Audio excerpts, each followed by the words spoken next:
Bienvenidos a Hemisférix, el podcast de fisioterapia y neurorehabilitación, presentado por Javier Sánchez Aguilar.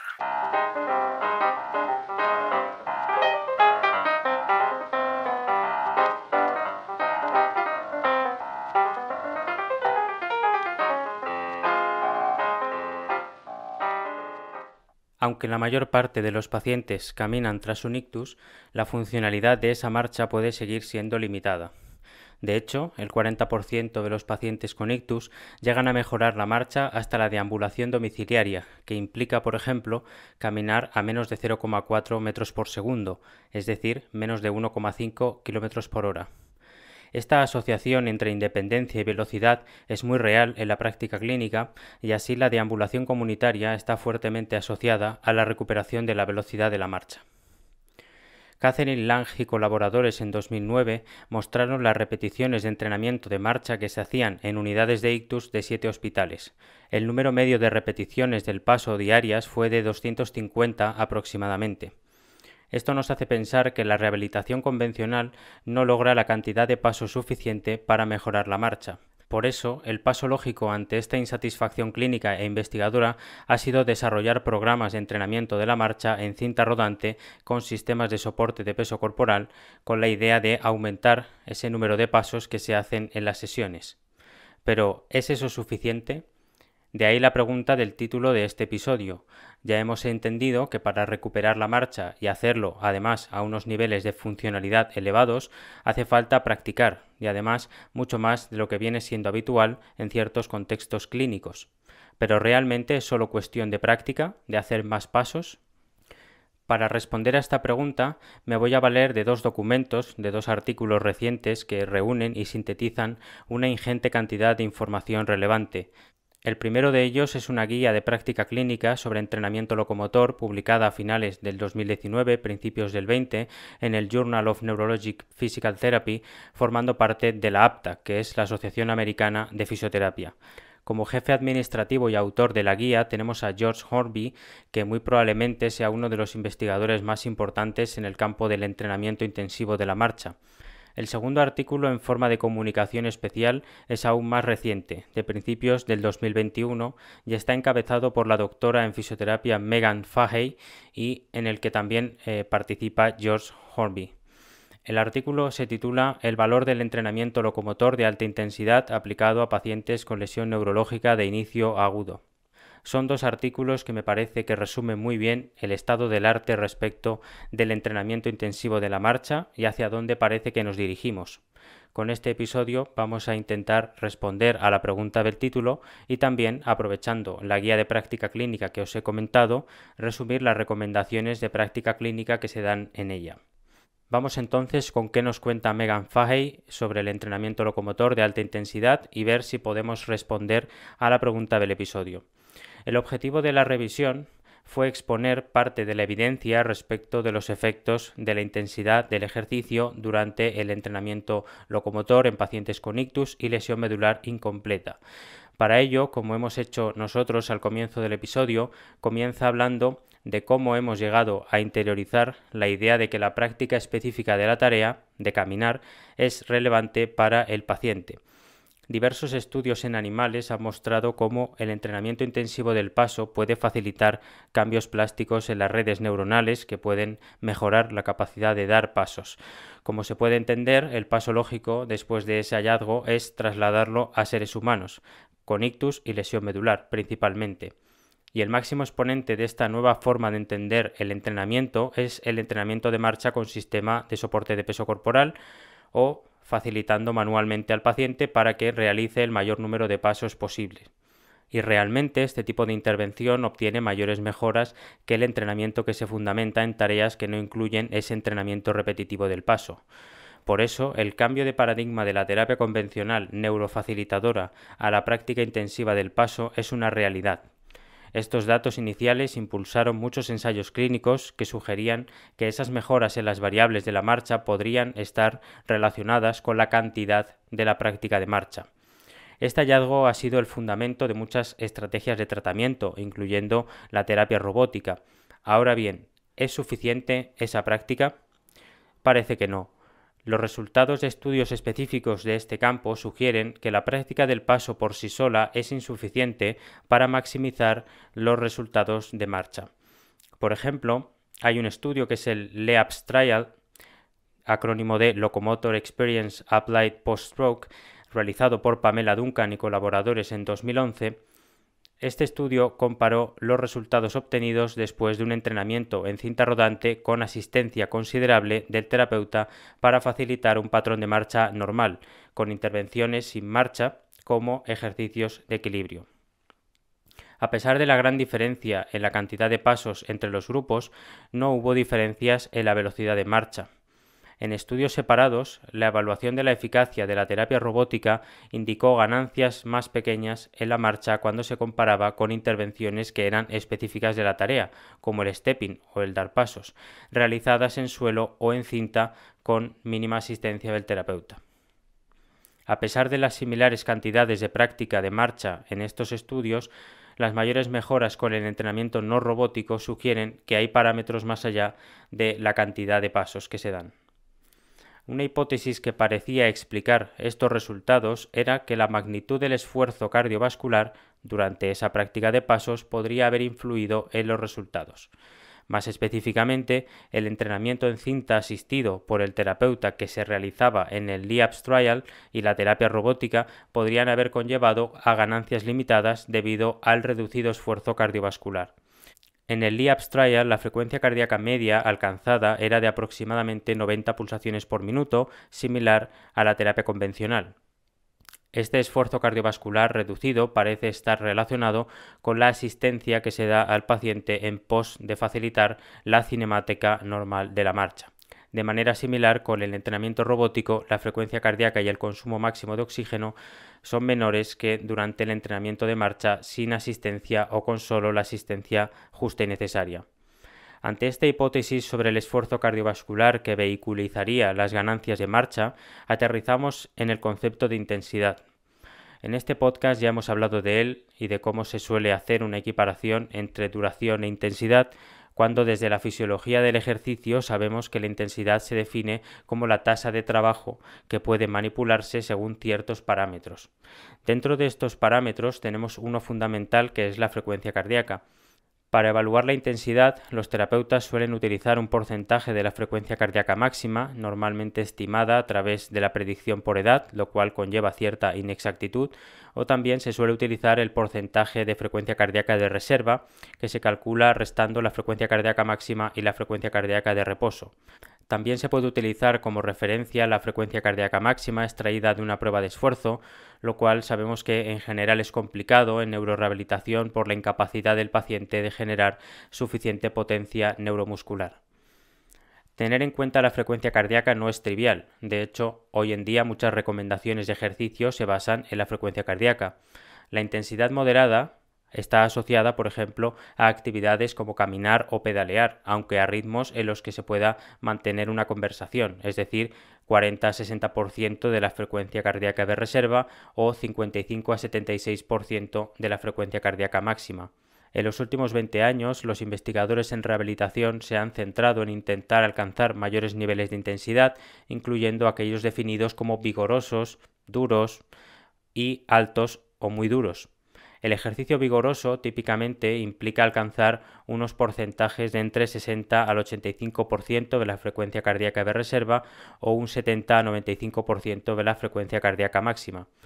Por el contrario, la intensidad alta o muy dura intenta alcanzar más de un 85% de la frecuencia cardíaca de reserva o más del 90-95% de la frecuencia cardíaca máxima. Tiene especial interés para los clínicos retar el límite de la frecuencia cardíaca, sobre todo en términos de frecuencia cardíaca máxima y el esfuerzo percibido, el RPE, para llegar a esa intensidad dura o vigorosa.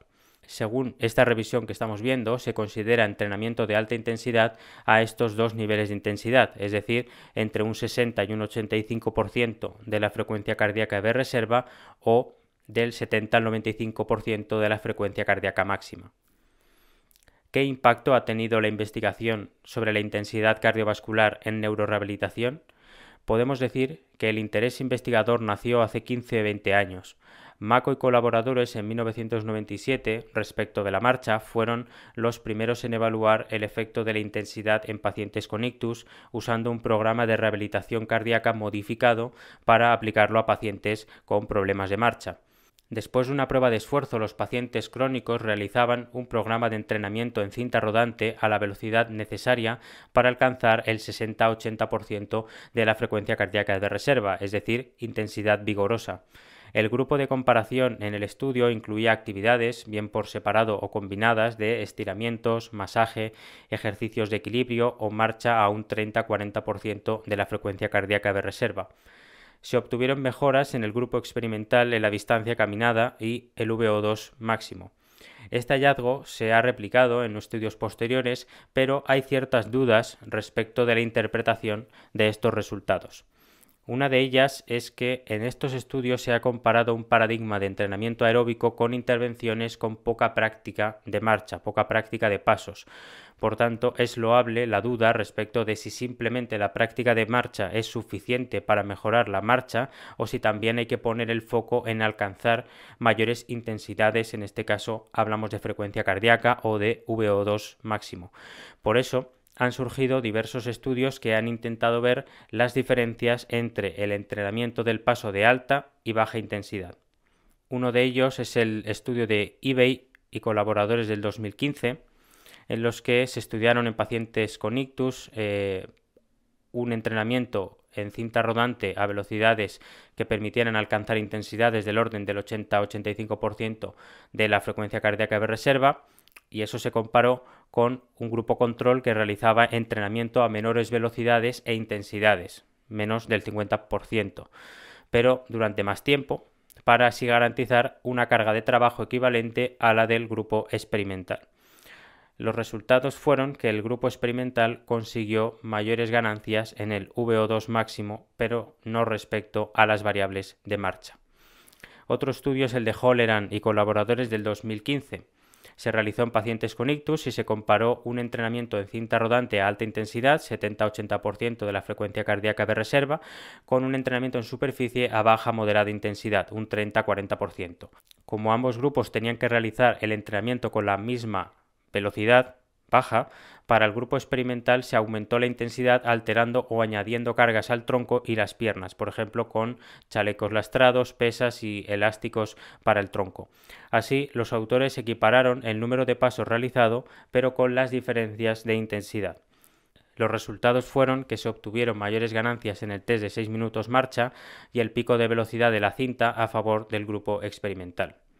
Otro estudio es el de Braz y colaboradores del 2017, que se realizó en pacientes con lesión medular incompleta crónica y se comparó un entrenamiento de alta intensidad del 70 al 85% de la frecuencia cardíaca máxima con uno de baja intensidad, un 50 a un 65%, alterando las demandas biomecánicas de la marcha con un número de pasos equivalente.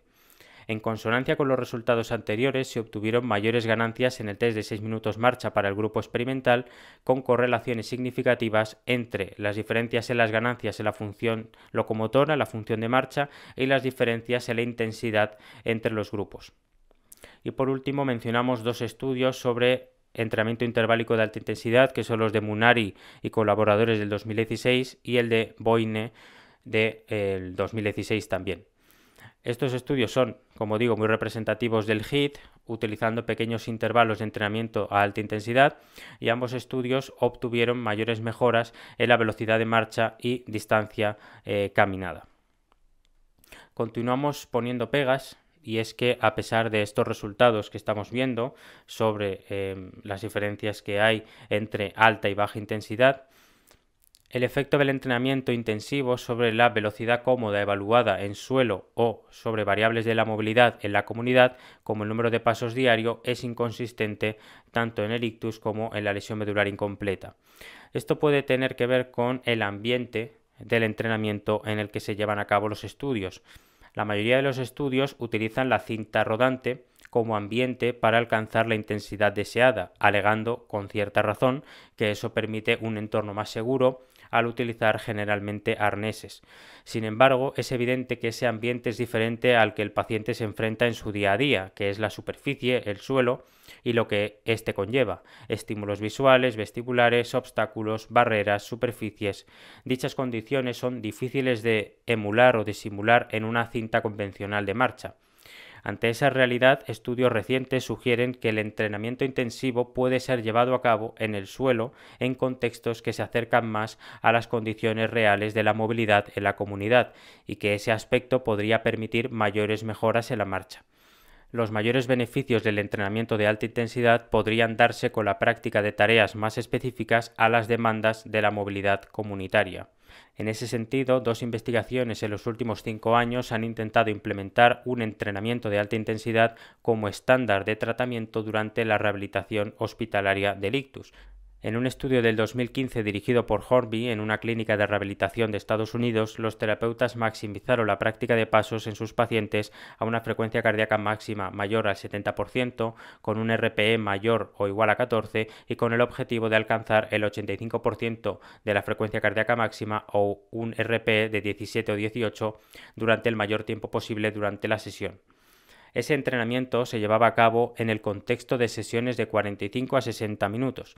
Las mejoras en la marcha fueron sustanciales y correlacionaban con la cantidad de pasos y la intensidad, sin aumento de efectos adversos respecto de intervenciones convencionales. Sin embargo, en ocasiones era difícil alcanzar la frecuencia cardíaca de trabajo o el RPE.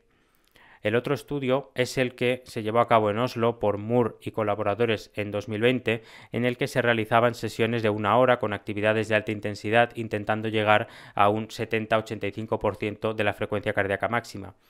Los resultados mostraron mejoras sustanciales en todas las variables de marcha al alta y, de hecho, las mejoras en la primera semana fueron comparables a las mejoras tras 3 semanas de fisioterapia convencional antes de hacer el protocolo experimental.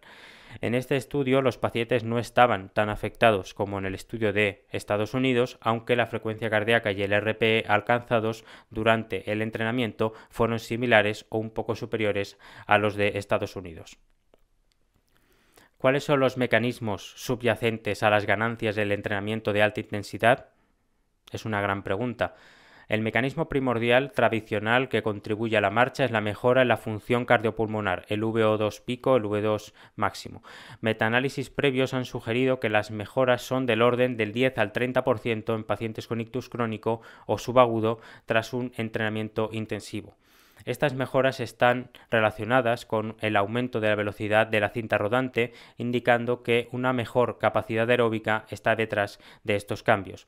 Sin embargo, otros parámetros tuvieron poca influencia sobre el VO2 pico. La variabilidad de resultados que se han obtenido podría ser debida a varios factores, incluyendo las diferencias en la especificidad o intensidad del entrenamiento o la similitud de las tareas realizadas durante la prueba de esfuerzo y las pruebas clínicas. Sin embargo, dicha variabilidad también se podría deber en parte a la observación de la mejora en la eficiencia de la marcha, que se refleja como un VO2 pico menor para una determinada carga de trabajo, como la velocidad.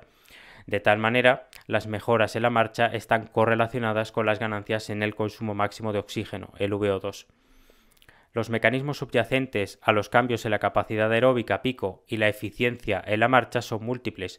Algunos estudios indican que la mejora en el VO2 es debida a una mejor función cardiovascular, incluyendo evidencia de una frecuencia cardíaca menor, mejor vaciado auricular durante el ejercicio y mejora del flujo vascular en reposo y durante el ejercicio.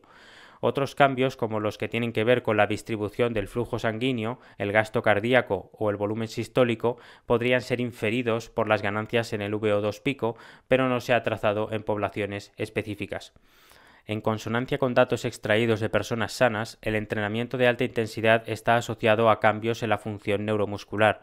Así, las mejoras en la marcha están asociadas a una mayor capacidad de generar fuerza en las piernas, secundaria a un incremento en la masa muscular o en la activación volitiva. Además, los cambios en la eficiencia en la marcha podrían estar debidos a los cambios en la coordinación neuromuscular, como la coactivación neuromuscular alterada, para minimizar el consumo de energía. Los mecanismos exactos que contribuyen a la marcha son multifacéticos, son variados y podrían variar según las respuestas neuromusculares y cardiopulmonares individuales de cada paciente. Ahora bien, llegados a este punto en el que vemos que no solo la práctica de pasos es importante, sino que también el componente aeróbico del VO2, de la frecuencia cardíaca, muchos clínicos se asustan, sobre todo en lo que tiene que ver con las compensaciones. Es un motivo que hace que muchos clínicos no adhieran al entrenamiento intensivo de la marcha. Y nos podemos preguntar si el entrenamiento de alta intensidad refuerza los comportamientos motores anormales, las compensaciones. Pues bien, la evidencia sugiere que puede haber un aumento de la actividad neuromuscular involuntaria de las extremidades superiores e inferiores paréticas durante la realización de actividades a mayor intensidad o dificultad. Estas respuestas se manifiestan principalmente como sinergias.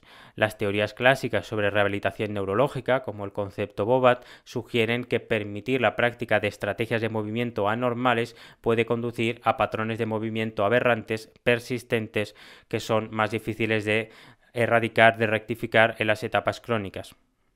Por lo tanto, se deberían mitigar estas estrategias y tratar de normalizar los patrones de marcha. Sin embargo, no hay hallazgos en la investigación que indiquen que permitir la práctica anormal de pasos refuerce las estrategias cinemáticas anormales. De manera similar, no hay datos que indiquen que la normalización de la marcha durante el entrenamiento dé como resultado patrones cinemáticos más normales en comparación con las estrategias alternativas. Más bien, los datos de individuos neurológicamente intactos sugieren que los patrones motores aberrantes pueden superarse con el entrenamiento. Incluso el entrenamiento a intensidades aeróbicas más altas parece resultar en mejoras y no en un empeoramiento de la calidad de movimiento. Parece que se ha hecho un gran hombre de paja con las compensaciones, cuando la incidencia de las mismas aparece solo en una subpoblación, del orden del 20 al 25% de los pacientes en las velocidades más altas de la cinta después del entrenamiento. Una posible hipótesis es que estos pacientes no tienen la capacidad de individualizar los movimientos de las extremidades inferiores para aumentar la flexión de rodilla y la flexión dorsal de tobillo para avanzar la pierna y por lo tanto requerirían una mayor abducción de la cadera para avanzar la pierna a velocidades más altas de marcha. Es importante destacar que cuando los pacientes vuelven a caminar a su velocidad máxima tras un entrenamiento de mayor velocidad, no se produce un aumento de la abducción de cadera. Estos últimos datos que recoge Pang en un artículo de 2013 sugieren que los patrones cinemáticos desadaptativos no se refuerzan con el entrenamiento, sino que se utilizan solo para asegurar el avance de las extremidades a velocidades más altas. Si nos preguntamos cómo implementar un entrenamiento de alta intensidad en el ámbito clínico, debemos tener en cuenta una serie de facilitadores y barreras. Por ejemplo, en cuanto al equipo, claramente una preocupación frecuente es el coste de las cintas de marcha motorizadas con sistemas de soporte de peso corporal. Estos sistemas pueden ser muy útiles para que los pacientes más afectados reduzcan la carga de las extremidades y del tronco para facilitar el paso y aumentar la seguridad del entrenamiento. Sin embargo, la mayoría de los estudios de entrenamiento de alta intensidad utilizan sistemas de cinta con un arnés de seguridad y sistemas de detención de caídas de menor coste.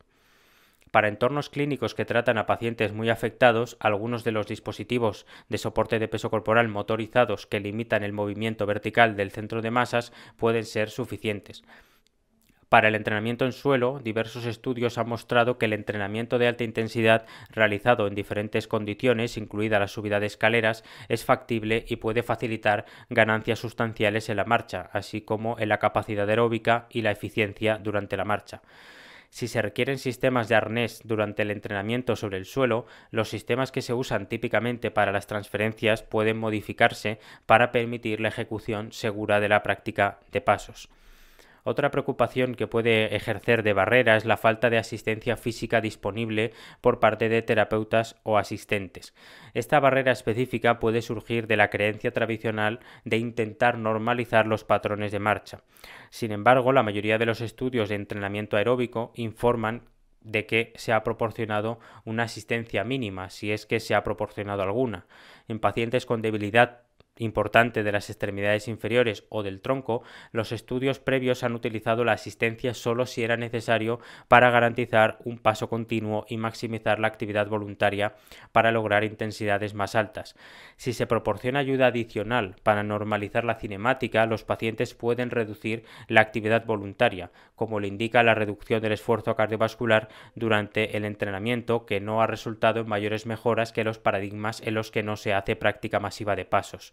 El uso de dispositivos robóticos para facilitar patrones de marcha normales ha enfrentado limitaciones similares con una intensidad de entrenamiento reducida y conduce a ganancias más pequeñas que las actividades de pasos de mayor intensidad provistas con una asistencia física mínima. Si la ayuda del terapeuta es necesaria pero limitada, se pueden utilizar materiales elásticos, por ejemplo, en las extremidades para ayudar a la oscilación.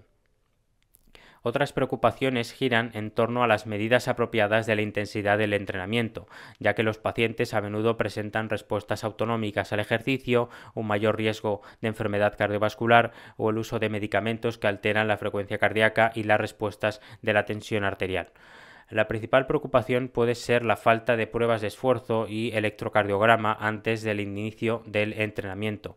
Como la literatura disponible y las recomendaciones actuales sugieren que las actividades de mayor intensidad aún pueden ser llevadas a cabo utilizando parámetros de entrenamiento específicos, se podrían considerar ciertas advertencias. En general, si hay dudas, se puede tomar como límite el 80-85% de la frecuencia cardíaca máxima o un RPE menor a 14.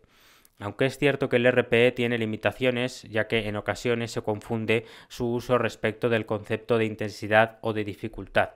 Además, la frecuencia cardíaca y el RPE no siempre correlacionan. Dadas las posibles limitaciones de la frecuencia cardíaca y del RPE, una medida adicional de intensidad puede ser la ratio de pasos, en inglés Rate of Stepping Activities. En sujetos sanos se han identificado ratios que alcanzan intensidades de ejercicio específicas, con recomendaciones seleccionadas de aproximadamente 100 pasos por minuto como indicador de actividades de intensidad moderada.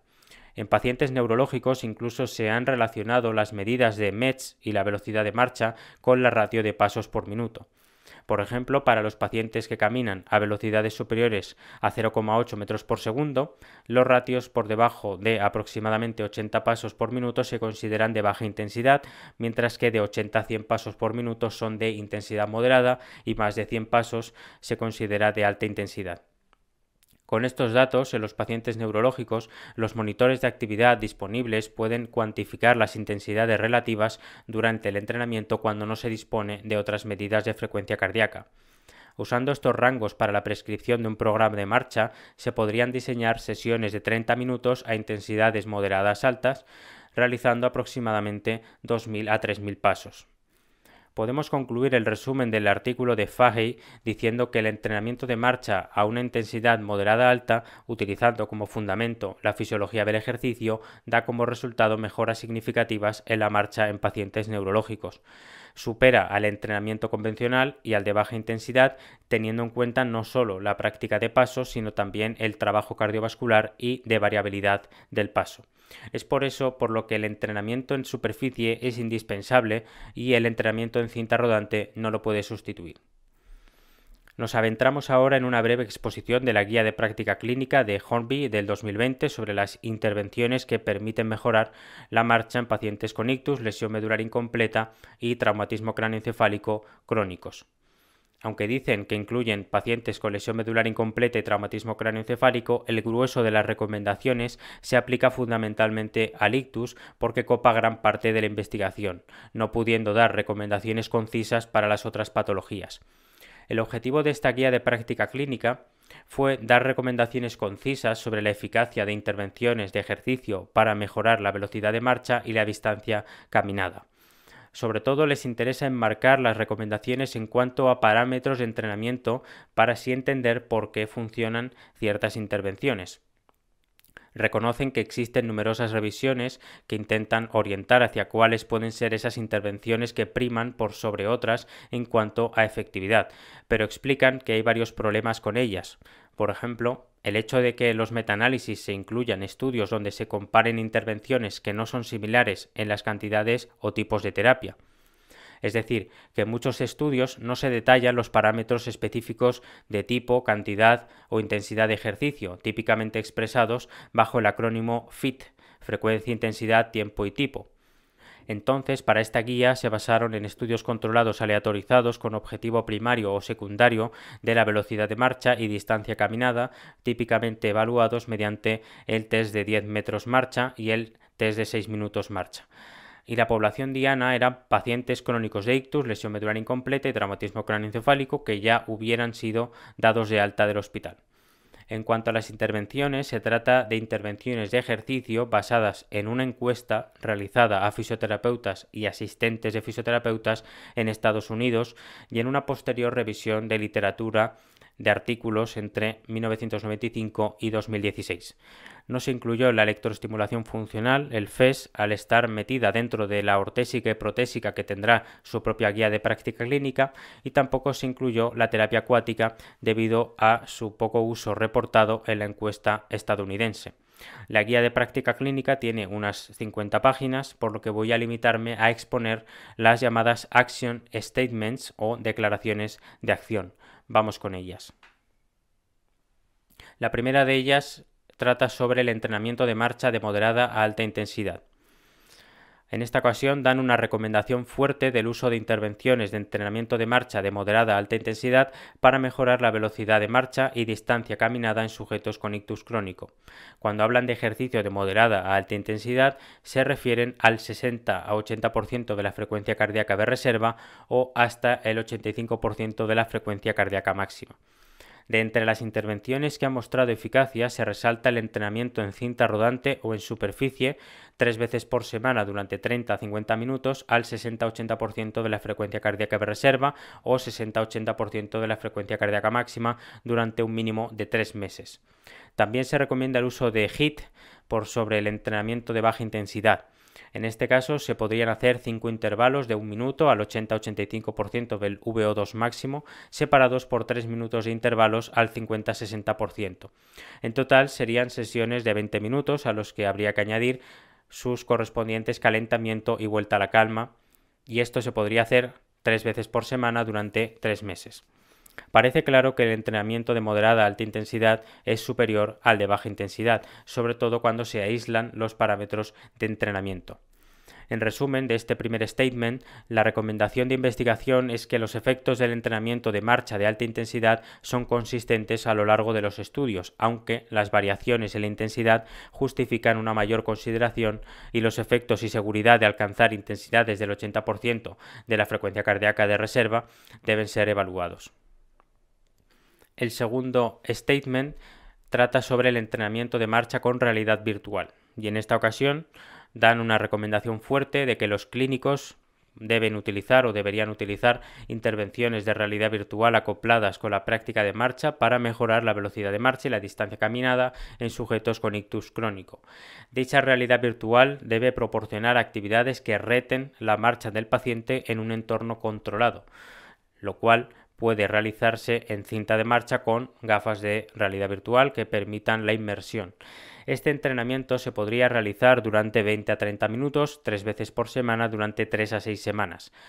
En este caso, de la realidad virtual no se especifica la intensidad. Por tanto, futuros estudios podrían evaluar y tener en cuenta parámetros fisiológicos y de intensidad para ver la contribución relativa a esta intervención de realidad virtual. El tercer statement trata sobre el entrenamiento de fuerza, y en esta ocasión dan una recomendación débil de que el entrenamiento de fuerza pueda mejorar la velocidad de marcha y distancia caminada en sujetos con ictus crónico y lesión medular incompleta crónica, comparada con otras intervenciones. En este caso, no lo he dicho antes, pero siempre es comparada con otras intervenciones alternativas.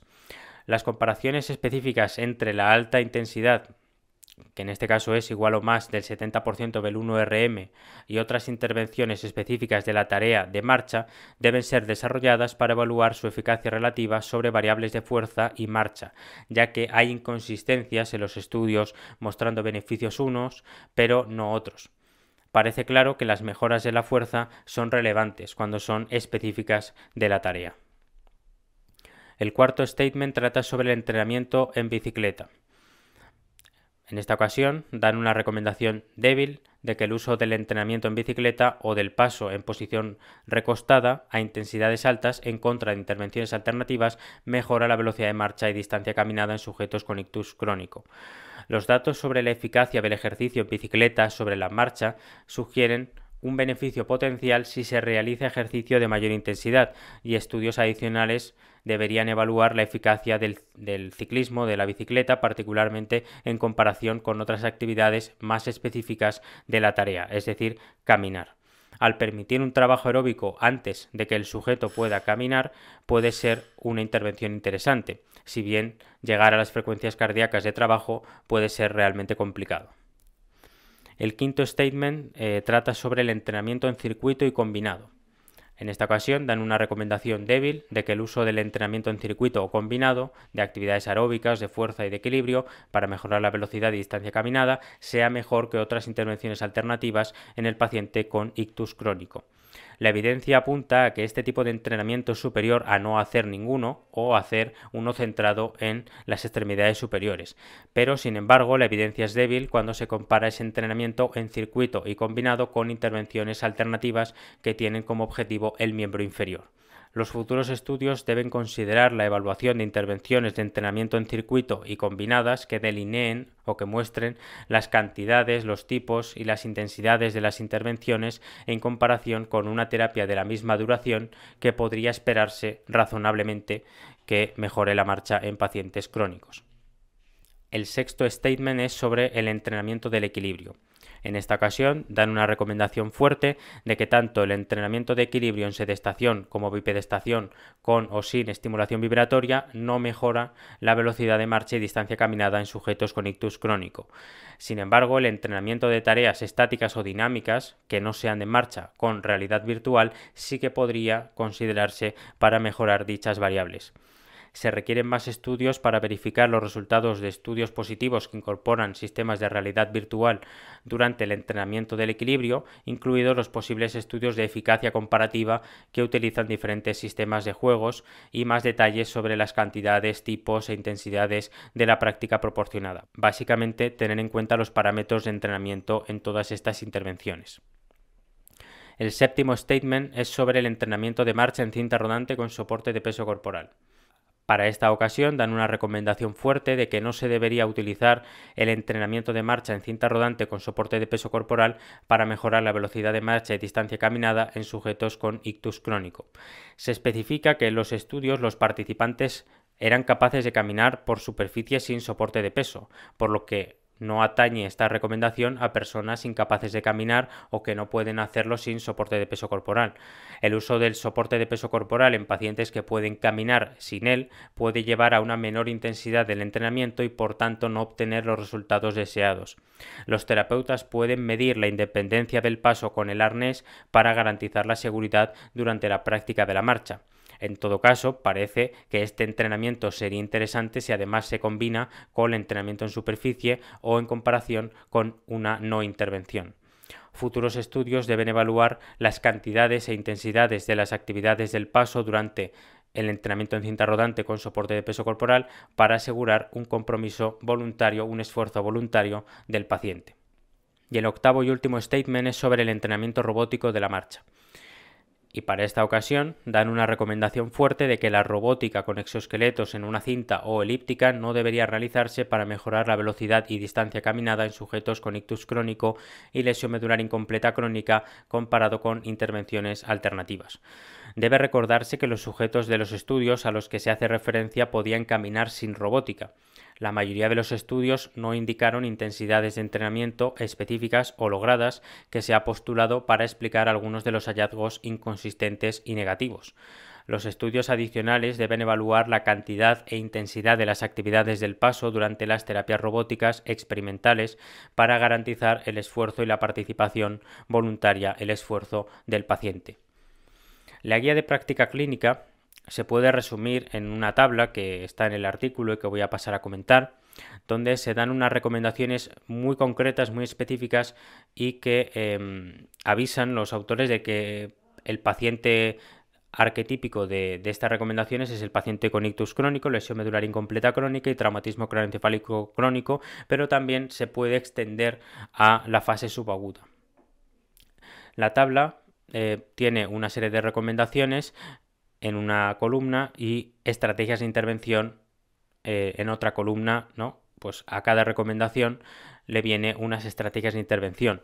Así, por ejemplo, pues tenemos intervenciones que deberían ser realizadas, intervenciones que podrían ser consideradas e intervenciones que no se deberían hacer, ¿no? Vamos primero con las intervenciones que no se deberían hacer o que no recomiendan.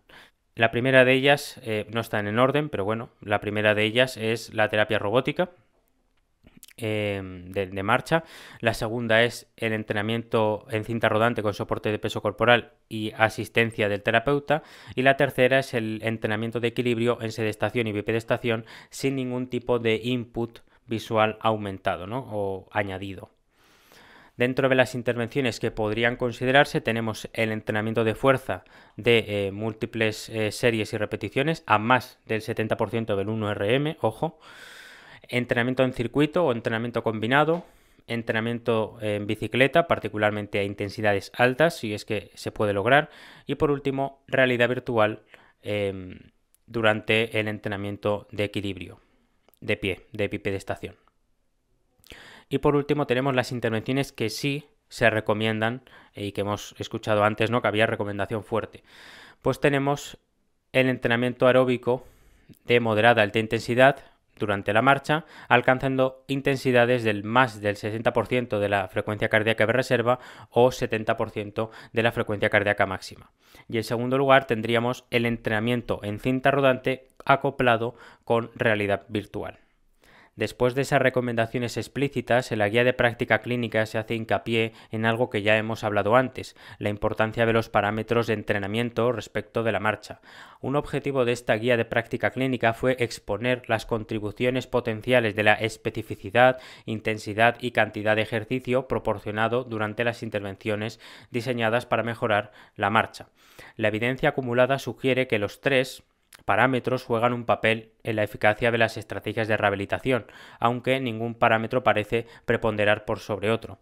Específicamente, la cantidad de práctica específica de la tarea se considera una variable importante y las intervenciones recomendadas, incluido el entrenamiento intensivo del paso y la marcha con realidad virtual, proporcionan esa práctica específica de pasos.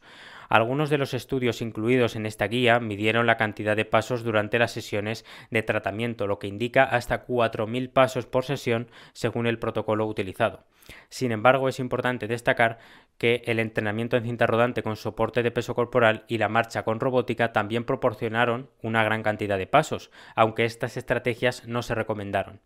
Una diferencia clave entre estas intervenciones que ya venimos vaticinando durante todo el episodio es que ciertas intervenciones tienen práctica masiva de pasos y también tienen en cuenta el componente cardiovascular de intensidad y el componente de esfuerzo voluntario volitivo, el compromiso voluntario volitivo durante los ejercicios, ¿no? Entonces, unas terapias tienen algún componente y otras terapias tienen varios componentes y de ahí que haya mayores ganancias o menores. Ciertamente se requiere una mayor actividad neuromuscular durante las intervenciones de mayor intensidad para lograr los rangos de frecuencia cardíaca deseados. Por el contrario, las demandas aeróbicas durante el entrenamiento en cinta rodante con soporte de peso corporal y la asistencia manual o el entrenamiento robótico pueden ser limitadas, particularmente si estas técnicas proporcionan una guía física importante, sustancial.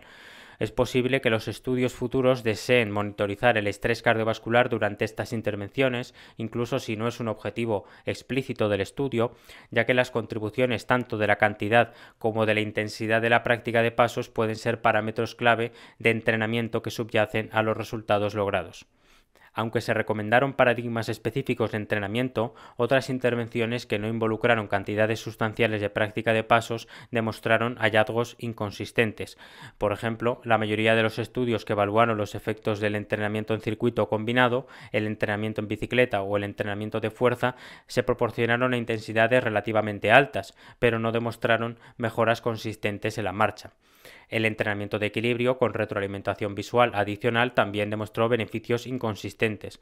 Por lo tanto, todo parece indicar que las estrategias que brindan una gran cantidad de práctica de tareas específicas, es decir, de pasos de marcha, específicamente a intensidades cardiovasculares más altas o con mayor implicación del paciente, pueden mejorar la velocidad de marcha y distancia caminada, mientras que las intervenciones inespecíficas y de intensidad reducida resultan en resultados inconsistentes o en ganancias insignificantes en la marcha. Con esa sentencia creo que podemos dar por contestada la pregunta del título del episodio de hoy. El paradigma está en movimiento, siempre lo está. Lo que antes supuso una revolución, mañana será el statu quo. Hay intervenciones que por su naturaleza, por sus ingredientes activos, no van a dejarse de hacer. En este caso específico de la marcha, el ejemplo paradigmático puede ser el entrenamiento en suelo o superficie. En el punto en el que estamos, tenemos que explorar esa intensidad cardiovascular de la que nos hablan muchos autores y ver si completamos el círculo de la rehabilitación de la marcha, que puede comenzar desde la fase aguda, cuando el paciente puede no dar ni un paso, hasta que el paciente tiene que reintegrarse en la comunidad y participar lo máximo posible en actividades significativas para su vida. Espero que os haya servido este episodio, que genere curiosidad por el estudio del entrenamiento intensivo del paso, de la marcha, y que en la medida en que se pueda ver cómo aplicar ciertos conceptos de medición y tratamiento en la práctica diaria con los pacientes. Gracias por escucharme y hasta la semana que viene.